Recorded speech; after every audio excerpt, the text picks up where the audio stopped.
संकट में पड़े गर्भवती महिला के प्राण। आखिरी समय पर हुआ बजरंग बली का ऐसा चमत्कार कि उड़ गए सभी के होश।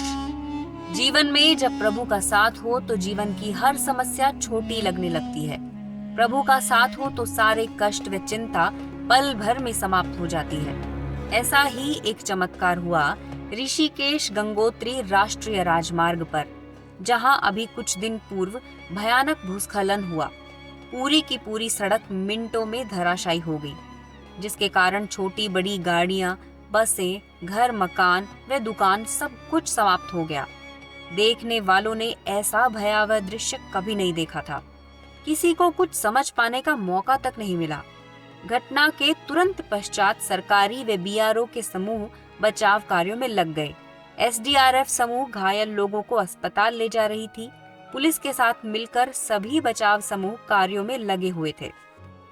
और इधर सोमवार शाम मुखवा गांव में एक ऐसा चमत्कार हुआ जिसे जान सभी लोग, यहाँ तक कि पुलिस भी हैरान रह गई।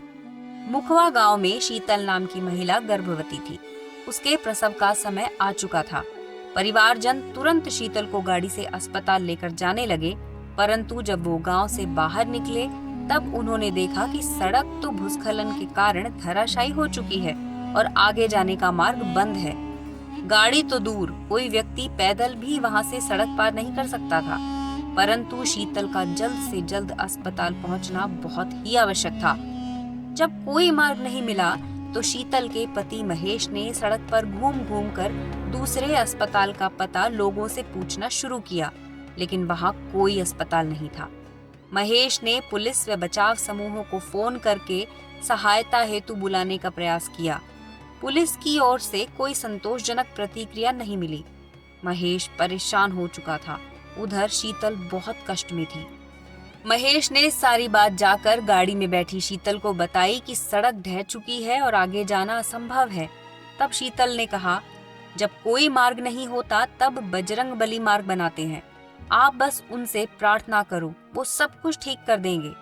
अपनी पत्नी का प्रभु विश्वास देख महेश को भी हिम्मत मिली और दोनों हनुमान चालीसा का पाठ करने लगे और हनुमान जी से गुजारिश करने लगे कि प्रभु हम असहाय लोगों को सहारा दो। कुछ देर बाद वहां एक छोटा सा बालक आया और महेश से पूछा कि आप इतने चिंतित क्यों हैं? महेश बोला कि हमें उस पार जाना है, परंतु सड़क के ढहने के कारण हम नहीं जा पा रहे हैं। बालक बोला, इतनी सी बात है, मैं आपको लेकर चलता हूँ। बालक के साथ महेश गाड़ी में बैठा। बालक ने मार्ग बताना शुरू किया। जंगलों के बीच से वो आगे बढ़ते गए। जो सड़क ढह चुकी थी वो उसको पार करते चले, परंतु गाड़ी मार्ग से हिली भी नहीं। कुछ देर बाद बालक ने उन्हें अस्पताल पार छोड़ दिया और कहा कि आपको पुत्री की प्राप्ति होने वाली है, आप चिंतित ना हो, सब अच्छा ही होगा। महेश अपनी पत्नी को अस्पताल में ले गया। कुछ देर बाद डॉक्टर ने बताया कि आपको पुत्री हुई है। वह माँ और बच्चे दोनों स्वस्थ हैं। महेश को बड़ा आश्चर्य हुआ कि एक बालक ने सही मार्ग दिखा दिया और इसे कैसे पता था कि हमें पुत्री की ही प्राप्ति होने वाली है।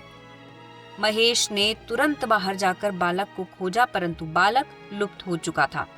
तब महेश को ज्ञात हुआ कि वो कोई और नहीं, कोई साधारण बालक नहीं, अपितु पवन पुत्र हनुमान जी ने स्वयं बालक रूप में आकर उन्हें मार्ग दिखाया और उनकी पत्नी की रक्षा की। जब ये बात उसने अपनी पत्नी शीतल को बताई तो वो भी हैरान रह गई और दोनों ने पुत्री को हनुमान जी का आशीर्वाद समझा और बच्ची का नाम अंजनी रख दिया।